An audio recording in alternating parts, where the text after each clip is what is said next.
BJP राज्य कृषक मोर्चार सभापति केन्द्रापड़ा गस्त आज अपराह्न राज्य बीजेपी कृषक मोर्चार सभापति महेश्वर साहू केन्द्रापड़ा जिला गस्तर आसी राजकनिका पहुंची। राजकनिका पहुंचा पर से दुईटी धान मंडी बुली देखा सह मंडी व्यवस्था और अव्यवस्था विषय चाषी मान पचारि बुझी। सहित जिला और निर्वाचन मंडल स्तरीय बीजेपी नेता और कर्मकर्ता उपस्थित थिबा देखिबाकु मिलिछि। राजकनिकार भारीगदा समवाय समिति अधीन मंडी और कंटपड़ा समवाय समिति अधीन धान मंडी बुली देखिबा परे गणमाध्यम को प्रतिक्रिया दैछन्ति।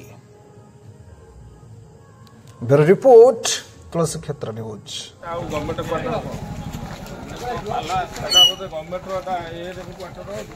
तू पछुरु मार मुझे आगट मार तू पछुरु मानुष कथा दा होची जागा अप्लाई सोसाइटी घर इटा बेतन स्टाफ तो बसिया पे जागा ना गोडाउन टिकुडी नहीं बोली मु तो फोन का चालू छी